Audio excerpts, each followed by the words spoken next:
اللہ تعالیٰ اپنے بندوں سے بڑی ہی محبت فرماتا ہے۔ بغیر طلب کے، بغیر دعا کے رزق، مال، اولاد، صحت، عافیت، دوست، احباب، ماں باپ، یہ سب نعمتیں اللہ بغیر طلب کے بندوں کو عطا فرماتا ہے۔ اللہ تبارک و تعالی اپنے بندوں کے حق میں رحمت والے فیصلے کرتا ہے، درگزر والا معاملہ فرماتا ہے۔ جگہ جگہ قرآن مجید میں اللہ تعالیٰ نے اپنے بندوں پر رحمت کرنے کا ذکر فرمایا ہے۔ ان اللہ یغفر الذنوب جمیعا، فرمایا بے شک رب تمہارے سارے ہی گناہ معاف فرما دے گا، تم نا امید نہ ہونا، وہ معاف کر دے گا تمہیں۔ قرآن مجید میں فرمایا ان اللہ بالناس لرؤوف الرحیم، بے شک اللہ اپنے بندوں پر بڑا ہی مہربان اور نہایت ہی رحم کرنے والا، رؤوف اور رحیم ہے، بڑا مہربان ہے، کرم فرماتا ہے۔ اللہ تعالیٰ اپنے بندوں سے بڑا جلد راضی ہو جاتا ہے، وہ اپنے بندوں کو بہت زیادہ مشقت میں نہیں ڈالتا، وہ اپنے بندوں سے اپنی نعمتوں کا بدلہ نہیں چاہتا، بہت سخت مشقت والی عبادتیں نعمتوں کے بدلے نہیں چاہتا، وہ بڑی جلدی رحم فرماتا ہے۔ ماں پیار کرتی ہے اپنے بچے سے، لیکن وہ ناراض بھی ہو جاتی ہے بعض چیزوں پہ، بعض معاملات اس کا دل بھی دکھاتے ہیں، بعض جگہ وہ رو کے یہ بھی کہتی ہے کہ تو نے میری محبت کا کوئی نتیجہ نہیں مجھے دیا، میری ساری کمائی تو نے ضائع کر دی۔ والد بہت ساری جگہوں پہ ناراض ہوتا ہے، شکوہ کرتا ہے، کہتا ہے میری بیماریوں کی، پریشانیوں کی، بڑھاپے کی، کمزوریاں کا سبب بیٹے تو ہی بن گیا، یہ ساری تکلیفیں تو ٹھیک ہو جائیں تو میری شاید عمر بھی بڑھ جائے، صحت بھی ٹھیک ہو جائے، میں زیادہ دیر جوان رہ سکوں۔ ناراض ہوتے ہیں ماں باپ، اسی طرح ماں باپ راضی بھی ہو جاتے ہیں، وہ بڑی جلدی راضی ہو جاتے ہیں۔ میں اکثر کہتا ہوں کہ والد کو راضی کرنے میں 5-7 منٹ لگ جاتے ہیں، اماں تو 1.5-2 منٹ میں راضی ہو جاتی ہے۔ ابا جی کو 5-7 منٹ لگتے ہیں، کئی دفعہ کہنا پڑتا ہے، کوئی دلائل دینے پڑتے ہیں، لیکن والدہ کے لیے تو کچھ بھی نہیں، آپ نیرا جا کے پیروں میں بیٹھ ہی جائیں، کچھ بھی نہ کریں، آپ پورا روئیں، نہ رونے والا منہ ہی بن جائے تو اماں تو نرم ہی نرم ہے، جس وقت جو مرضی آپ کرا لیں ہو گیا۔ اللہ تبارک و تعالی بلا مثال و بلا تشبیہ سمجھانے کے لیے عرض کرتا ہوں، اللہ بھی بعض معاملات میں اپنے بندوں سے ناراض ہو جاتا ہے۔ وہ کہتا ہے میں تکبر کرنے والوں کو پسند نہیں کرتا، وہ کہتا ہے فسادی پسند نہیں ہے، وہ فرماتا ہے کہ راہوں میں کجی کرنے والے پسند نہیں ہیں، وہ فرماتا ہے کہ بدعہدیاں کرو گے تو میں صبح قیامت تم سے سوالات کروں گا۔ اللہ تبارک و تعالیٰ بہت ساری چیزوں کو ناپسند کرتا ہے، ناراض ہو جاتا ہے، بلکہ نبی پاک صلی اللہ تعالیٰ علیہ وسلم نے فرمایا تم بات کرتے کرتے کوئی ایسا جملہ بول دیتے ہو کہ رب اتنا ناراض ہوتا ہے کہ تمہیں پتہ بھی نہیں ہوتا، تمہارے لیے جہنم کا فیصلہ کر دیتا ہے۔ اس لیے پہلے تولو پھر بولو، خود اپنے لفظوں کی تو تم پہرے داری کرو نا کہ میں کیا کہہ رہا ہوں۔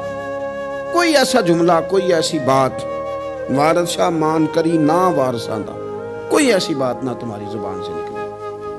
اور حضور یہ بھی فرماتے ہیں کہ اس کا دوسرا پہلو بھی ہے، بعض اوقات تم بات کرتے ایسا جملہ کہتے ہو وہ اتنا راضی ہوتا ہے کہ تمہارے لیے جنت کا فیصلہ فرما دیتا ہے۔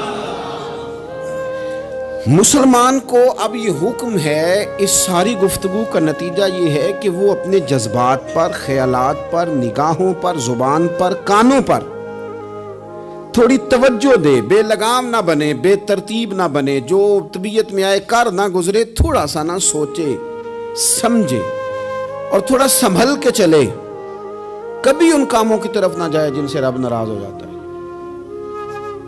ان کاموں کی طرف بڑھے جن سے اللہ راضی ہوتا ہے۔ میرے نبی پاک صلی اللہ تعالیٰ علیہ وآلہ وسلم نے ارشاد فرمایا، بعض احادیث میں لفظ یہ ہے کہ اللہ اپنے بندوں کو دیکھ کے مسکراتا ہے جو اس کی شان کے لائق ہے۔ جس ترتیب سے ہم مسکراتے ہیں، جس ترتیب سے ہم روتے ہیں، جس ترتیب سے ہم کسی بات کا اظہار تشکر کرتے ہیں، خدا ان باتوں سے پاک ہے۔ اب بہت ساری حدیثوں میں آیا کہ وہ مسکراتا ہے، تو کیا مطلب ہے مسکرانے کا؟ تو علماء تفسیر نے لکھا ہے مسکرانے کا مطلب یہ ہے کہ وہ بڑا ہی راضی ہوتا ہے اپنے بندے سے، بڑا راضی ہوتا ہے، یہ مطلب ہے۔ ایک تو مسکرانے کا مطلب یہ کہ وہ بڑا راضی ہو گیا، بڑا راضی ہو گیا، وہ مسکرا دیا اپنے بندے پہ۔ اور ایک اس کا معنی خود نبی پاک صلی اللہ تعالیٰ علیہ وسلم نے بیان فرمایا۔ مسند امام احمد بن حنبل میں حدیث ہے، حضور سید عالم علیہ السلام سے صحابہ نے پوچھا یا رسول اللہ شہید تو بڑے لوگ ہوتے ہیں، شہیدوں میں افضل کون ہے؟ تو اللہ کے حبیب علیہ السلام فرمانے لگے وہ والا بندہ جو ڈٹ گیا تھا کافروں کے مقابلے میں، وہ ہلا نہیں، پوری طرح ڈٹ کے جو لڑا وہ شہداء میں افضل ہے۔ حضور فرماتے ہیں وہ جنت کے بالا خانوں میں سیر کرے گا اور رب اسے دیکھ کے مسکرائے گا، رب اسے دیکھ کے مسکرائے گا، اللہ تعالیٰ مسکراتا ہے اسے دیکھ کے۔ اور اگلے جملے میں حضور نے وضاحت کر دی، فرمایا جب رب دنیا میں کسی پر مسکراتا ہے نا تو اس کا معنی یہ ہے کہ قیامت میں پھر اللہ اسے حساب کوئی نہیں لے گا۔ جس پر اللہ دنیا میں مسکرا دیا اس سے کوئی حساب، تو وہ کام ڈھونڈنے چاہیے نا جس سے اللہ مسکرائے۔ ویسے کبھی ہم ایسا کرتے ہیں کہ نہیں کہ کسی کو راضی کیا جائے؟ یہ کام ہم کرتے ہیں کہ ہماری کمپنی کا جو سربراہ ہے وہ ہم سے راضی رہے، جس ادارے میں ہم پڑھاتے ہیں اس ادارے کا بڑا ہم سے راضی رہے، یہ کرتے ہیں ہم۔ اس کے لیے کچھ نہ کچھ ہیلے بہانے ہم کرتے ہیں، برادری، قبیلہ، علاقہ، بستی، لوگ کسی طریقے سے ہمارے ساتھ مطمئن رہیں، کرتے ہیں نا یہ سارے کام۔ اس میں تھوڑی مشکل بھی ہمیں آتی ہے لیکن کرتے ہیں، کیا کریں۔ گھر میں بھی کئی دفعہ ایسا ماحول بنانا پڑتا ہے۔ چلیں ایک اور میٹھی مثال دیتے ہیں، زیادہ سمجھ میں آئے گی۔ چھوٹا بچہ خوش رہے، آپ اس کے لیے محنت نہیں کرتے، وہ چھوٹا ہے اس کو خوش کرنا فرض ہے ابا پہ، لیکن وہ کہتا ہے کہ میں نے موٹر سائیکل لینا ہے، چھوٹا ہے چلا ہی نہیں پائے گا، تو ابا پھر اسے راضی کرتا ہے، کہتا ہے بیٹے چھوٹا سائیکل لے لے، چل میں تجھے اڑانے والا جہاز لے دیتا ہوں۔ مقصود کیا ہے کہ اس کو ناراض نہیں کرنا، یہ روئے نہ، اس کا دل نہ ٹوٹے۔ ہو یارو سنو نا میں کیا کہہ رہا ہوں، اگر چھوٹے بچے کے لیے وہ چیزیں ڈھونڈتے ہو، میرے ابا جی نا اپنے نواسے کے لیے کھلونا لے کے آئے تو بچہ بڑا ہی کھیلا، تو ابا جی کہنے لگے لو پیسے پورے ہو گئے، میرے بچے کو پسند بڑا ہے نا، پیسے پورے کر چھڑے نے، دیکھو نا جی کتنا اس کو راضی ہوا ہے۔ تو انسان کیا کرتا ہے کہ کوشش کرتا ہے، چھوٹا بچہ بھی ناراض نہ ہو تو وہ چیزیں وہ ڈھونڈتا ہے کہ اس کو کیا پسند ہے، چاکلیٹ لے جاؤں، فلاں چیز لے جاؤں، آئس کریم لے جاؤں۔ تو ایک بچے کے لیے، گھر کے لیے، سربراہ کے لیے اتنی محنت کرتے ہو تو وہ کام بھی ہمیں ڈھونڈ کے تلاش کرنے چاہیے نا جس سے رب راضی ہوتا ہے، اللہ راضی ہوتا ہے۔ بتاؤں وہ کون کون سے کام ہیں؟ نبی کریم صلی اللہ تعالیٰ علیہ وسلم نے ارشاد فرمایا 3 لوگ ہیں جنہیں دیکھ کے رب مسکراتا ہے۔ یا رسول اللہ صلی اللہ علیہ وسلم وہ کون کون سے؟ تو محبوب فرمانے لگے ایک وہ بندہ ساری مخلوق سوئی ہے، آدھی رات ہے، رات کا پچھلا پہر ہے، اس نے اٹھ کے وضو کر لیا، مصلی پہ کھڑا ہو گیا خدا کی یاد میں، فرمایا اسے دیکھ کے رب مسکراتا ہے جو اس کی شان کے لائق ہے، مسکراتا ہے اللہ۔ یہ تو سونے کا ٹائم تھا، یہ تو گہری نیند آنے کا وقت تھا، رات کا پچھلا پہر۔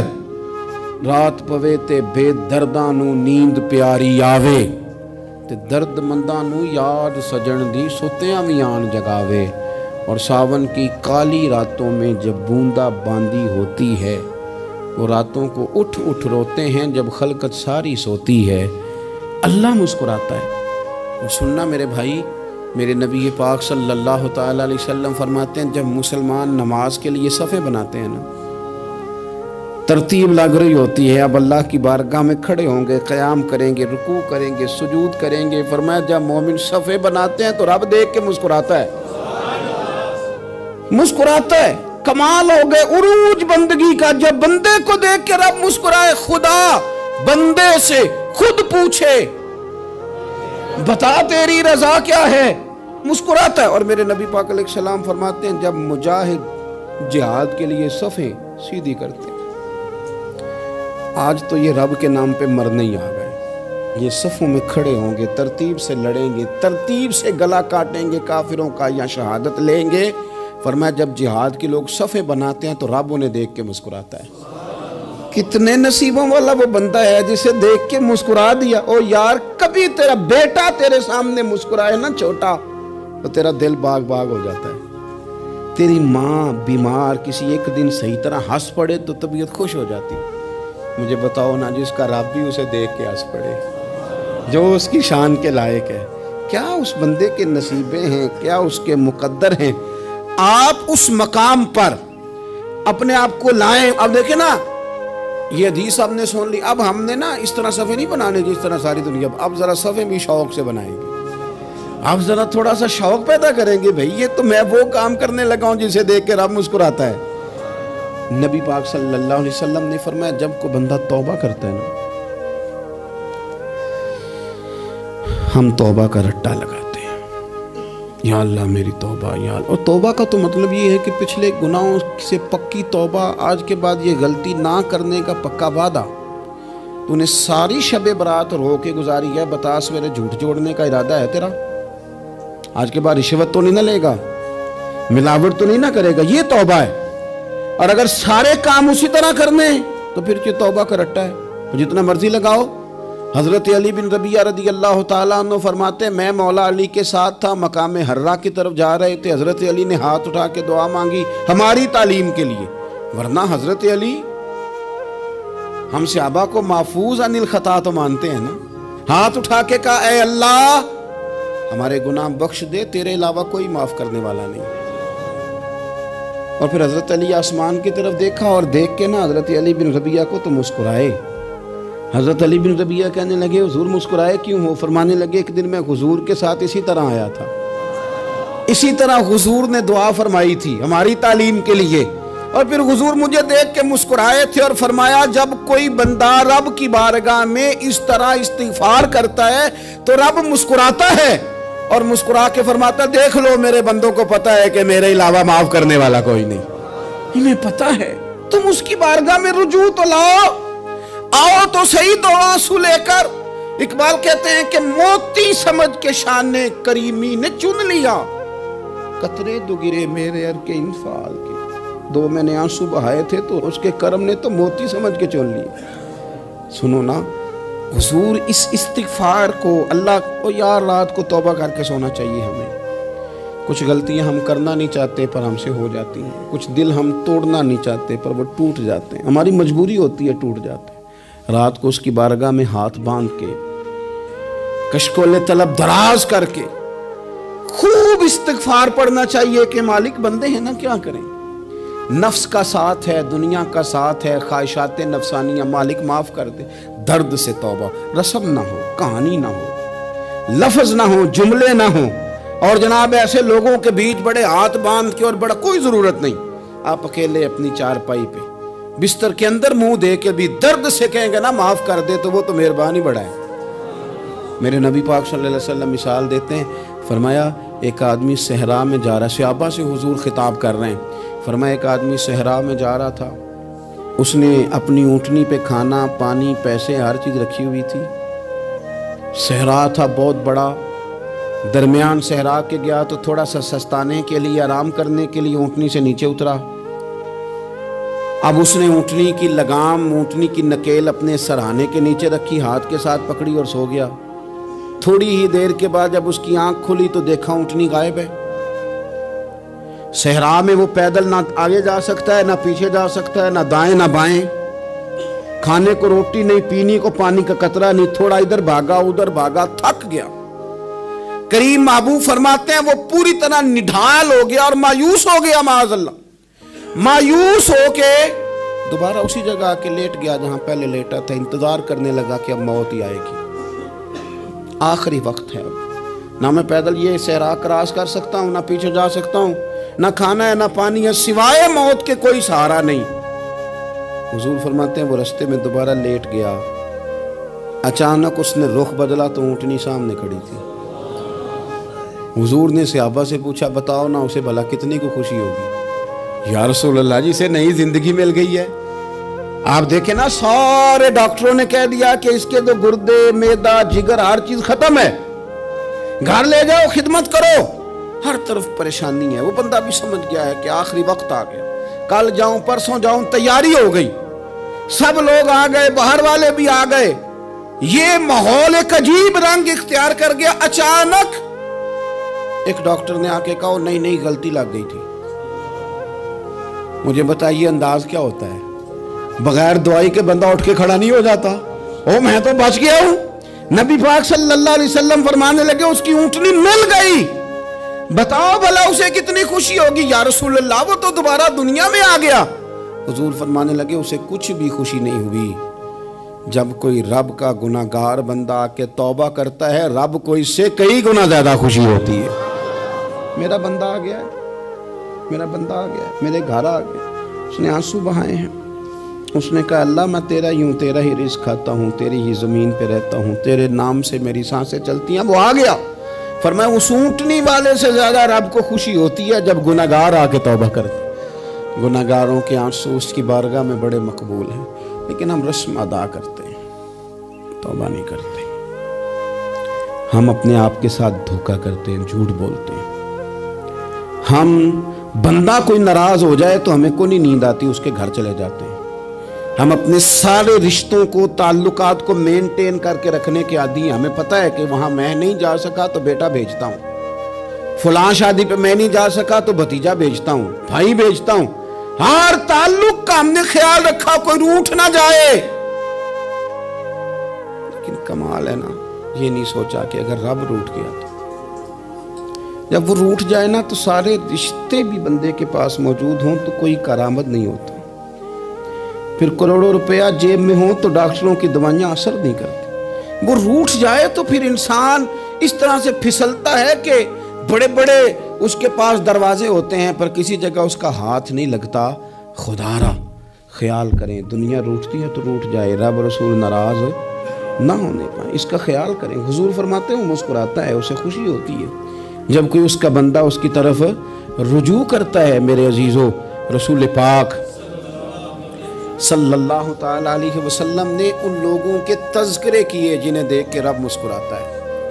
ہم نا گناہگاروں پر بھی فتویٰ دینے میں جلدی کرتے ہیں اور نیکی پر بشارت دینے میں بھی جلدی کرتے ہیں, حالانکہ یہ ہماری ذمہ داری نہیں. پتہ نہیں اللہ تعالیٰ کس کو کب توفیق توبہ دے کے اپنے قریب کر لے, لیکن بڑی جلدی ہے, بڑی جلدی فتویٰ دینے میں. اور یہ فتویٰ اب صرف مفتیوں کا نہیں رہ گیا, یہ میری طرح کے آپ کی طرح کے ڈھیروں لوگ ہیں جنہوں نے جیبوں میں فتوے ڈالے ہوئے. بھئی آپ نے کیوں ذمہ داری لے لی ہے جنت میں داخل کرنے کی اور نکالنے کی؟ یہ تو میرے رب کریم کا کرم ہے, وہ جس کو چاہے جب چاہے جتنا چاہے عطا کرے. لیکن کچھ لوگ نا بڑے پکے ہو گئے ہیں کہ شاید جو میں سوچ رہا ہوں وہی درست ہے. کبھی کبھی کچھ چیزیں عجیب بھی ہوتی ہیں, لہذا خدا کی رحمت پر بھروسہ کر کے بات کرنی چاہیے, اپنی مرضی کے فتوے نہیں داغنے چاہیے. وہ دیکھو جی فلانا بندہ یوں کر رہا ہے, آپ کو پتہ ہی نہیں پوری بات کا, آپ کو علم ہی نہیں پوری بات کا. حضرت بہاءاللہ نقشبند بخاری رحمت اللہ علیہ فرماتے ہیں میں حج کرنے گیا تو وہاں میں نے ایک آدمی کو کروڑوں کا کاروبار کرتے دیکھا تو میرے دل میں خیال ہے یہاں بھی اللہ اللہ کرنی چاہیے تھی, دنیا داری کر رہا ہے. لیکن فرماتے ہیں حج سے فارغ ہوئے تو میں نے دیکھا وہی بندہ سارا کچھ رب کی بارگاہ میں خیرات کر رہا ہے اور سینکڑوں غریب حاجی ہیں جن کو پورے خرچے دے رہا ہے. تو میں نے وہیں اپنی سوچ سے توبہ کی کہ میں کہاں تھا. بڑی جلدی کھڑے نہ ہو جائیں. حضرت حسن بصری رحمت اللہ تعالیٰ علیہ ارشاد فرماتے ہیں کہ میں دریا کے کنارے گیا تو وہاں میں نے ایک شخص کو دیکھا, وہ اپنی ایک خاتون کی گود میں سر رکھ کے بیٹھا اور قریب ایک بوتل بھی پڑی ہے. میرے دل میں معاذ اللہ خیال آیا کہ دیکھو کس انداز میں ایک عورت کے ساتھ یہ ہے اور پاس بوتل بھی پڑی ہے, جانے شراب ہے. کہتے میں سوچ ہی رہا تھا کہ اچانک ایک کشتی آ رہی تھی دریا میں, وہ ہچکو لے کھائے, کشتی میں 4-5 لوگ تھے, وہ دریا میں ڈوبنے لگے. وہ آدمی تیزی سے اٹھا, دریا میں چھلانگ لگائی, پہلے ایک کو نکالا, پھر دوسرا نکالا, پھر تیسرا نکالا, ایک بندہ رہ گیا. کہنے لگا حضور مجھے تو آپ نے گناہگار سمجھا ہے, میں تو بڑے غلط انداز میں یہاں بیٹھا ہوں, آپ نے جو سوچا چلیں یہ چوتھا بندہ آپ نکالنا ہے, کرے نا یہ کام, کرے نا یہ کام. بڑے بھولے بھالے بڑے اللہ والے, ریاض آپ کو بس ہم ہی جانتے ہیں, اتنی جلدی فتویٰ. حضرت حسن بصری فرماتے ہیں میں پشیمان ہوا, میں نے کہا مجھے تیرنا نہیں آتا, تو دیر نہ کر, چوتھا ڈوب نہ جائے. پھر تو اس نے چھلانگ لگائی, چوتھا بھی نکال لایا اور کہنے لگا حضرت آپ نے جلدی کی سوچنے میں, یہ بی بی میری ماں ہے اور یہ سرکے کی بوتل ہے, ہم ماں بیٹے کا یہ مشغلہ ہے کہ یہ وہ جگہ ہے جہاں آ کے لوگ مسافر اترتے ہیں، اور یہاں سے کسی کا گھر 100 میل ہے، کسی کا 200 میل ہے، ہم صبح سرکہ کھجوریں روٹیاں لے کے یہاں آتے ہیں، مسافروں کی نوکری کرتے ہیں، کوئی پریشان ہو تو مدد کرتے ہیں۔ حضرت خواجہ حسن بصری فرماتے ہیں میں نے معافی مانگی، ان سے بھی مانگی، رب سے بھی مانگی، انہوں نے مانگ لی نا بزرگ تھے، پر ہم کو نہیں تیار مانگنے کو۔ ہم ہر وقت بدگمانیاں، وہ فلانا فلانے جرم کرتا تھا، میں اسے اب کیسے نیک مان لوں؟ بھئی اب وہ نمازی ہے، خدا کے گھر آتا جاتا ہے، اب اللہ کی بارگاہ میں حاضر ہوتا ہے، جب رب نے معاف کر دیا تو بھی سوچ بدل جا۔ سنیں حضور کیا فرماتے ہیں، نبی پاک صاحب اللہ صلی اللہ تعالی علیہ وسلم فرماتے ہیں، مسند امام احمد بن حنبل دیکھیے، فرمایا رب اس وقت بڑا ہی مسکرائے گا جب قاتل بھی جنت میں جائے گا، مقتول بھی جنت میں جائے گا۔ یا رسول اللہ مقتول تو گیا، یہ قاتل کیسے چلا گیا؟ حضور فرماتے ہیں جائے گا، اور جائے گا اور رب مسکرائے گا، جو اس کی شان کے لائق ہے۔ یا رسول اللہ کس طرح؟ تو نبی پاک صلی اللہ علیہ وسلم فرمانے لگے اس نے ایک مومن کو قتل کیا تھا، وہ شہید ہو کے جنت میں چلا گیا، اب اللہ نے بعد میں اسے توبہ کی توفیق دے دی، پہلے اس نے کلمہ پڑھا، پھر یہ میدان میں اترا، کافروں سے لڑا، یہ شہید ہوا، رب نے اسے بھی جنت دے دی۔ قاتل بھی جنت میں، مقتول بھی جنت میں، اور بات اتنی انوکھی ہے کہ رب دیکھ کے مسکرا رہا ہے، جو اس کی شان کے لائق ہے۔ ہم جلدی میں ہیں، ہم انتظار نہیں کر رہے کہ شاید توبہ کر جائے، ہم انتظار نہیں کر رہے، لیکن میرے عزیز اتنی جلدی نہ کریں۔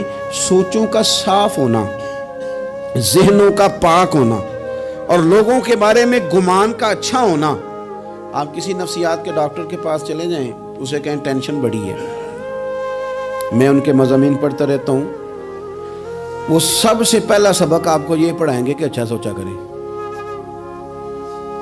اچھا سوچنے سے بندہ تندرست رہتا ہے۔ کس سے بندہ تندرست رہتا ہے؟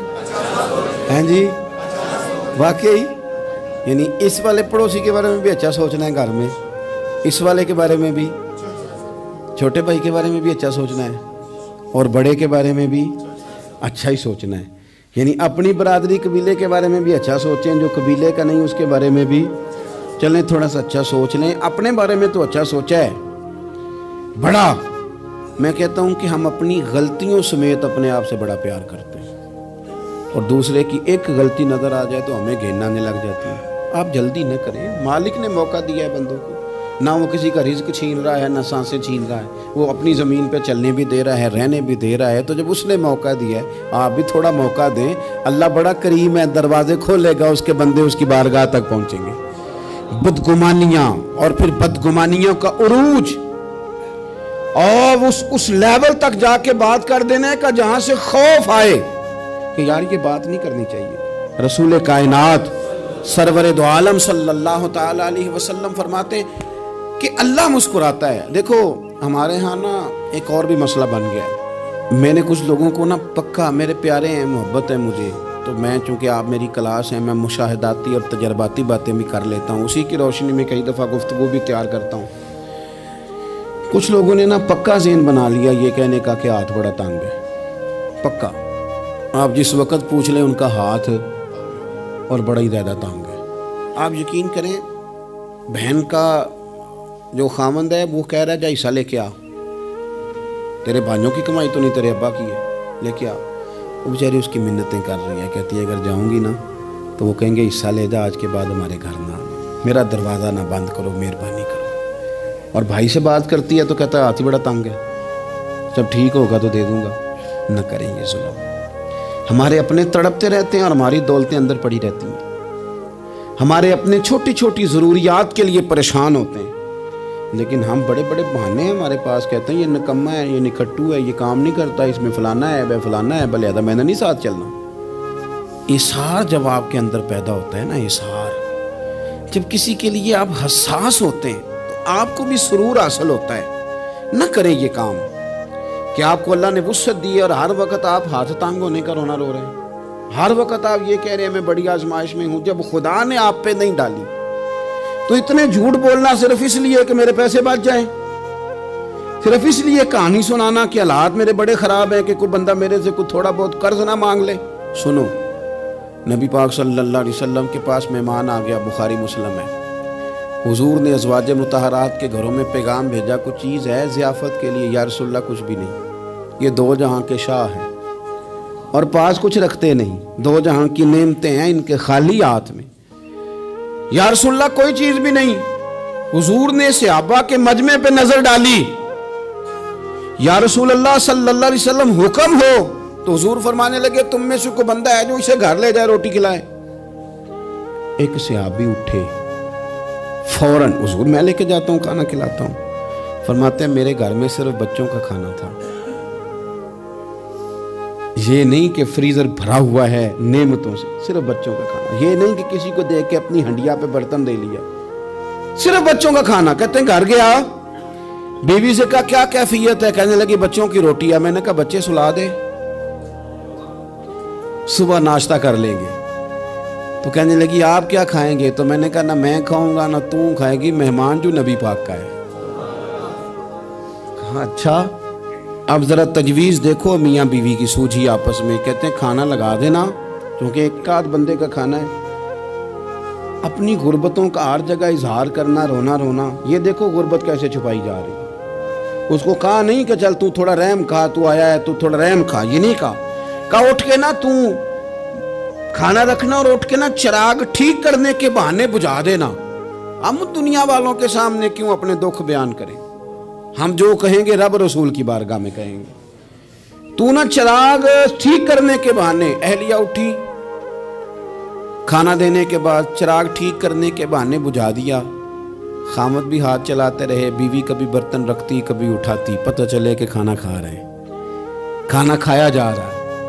کہتے ہیں مہمان پیٹ بھر کے کھانا کھا گیا۔ یہ کام ہوا رات کے اندھیرے میں، اس وقت ہوا جب چراغ بھی بند تھا، اس وقت ہوا جب کوئی دیکھنے والا نہیں تھا، کسی پڑوسی کو بھی خبر نہیں تھی۔ فرماتے ہیں صبح کے اجالے میں اس مہمان کو لے کے مسجد نبوی میں نے قدم رکھا تو نبی کریم نے فرمایا رات جو تم نے کام کیا ہے نا، اسے دیکھ کے میرا رب بڑا مسکرایا ہے، اللہ بڑا مسکرایا ہے۔ اللہ تر دامنی پہ شیخ ہماری نہ جائیے، ہم دامن نہ چھوڑ دیں تو فرشتے وضو کریں۔ یہ شان ہے صحابہ کی۔ نبی کریم علیہ السلام نے فرمایا رب رات مسکرایا تیرا یہ انداز دیکھ کے، اور اس نے قرآن نازل کیا وَيُؤْثِرُونَ عَلَىٰ أَنفُسِهِمْ وَلَوْ كَانَ بِهِمْ خَصَاصَةٌ۔ کچھ لوگ وہ ہیں جنہیں بڑی بھی ضرورت ہو تو دوسروں پر اثار کر دیتے ہیں، قربانی دے دیتے ہیں۔ رب مسکرایا ہے، اندر پیسے رکھے ہوئے ہیں، اندر پیسے رکھے ہوئے ہیں، اور بہن آ کے منت کر رہی ہے کہ بھائی حالات بڑے خراب ہیں، تھوڑی سی مہربانی کر۔ تو کہتے ہیں بہن پردہ ہی ہے بس،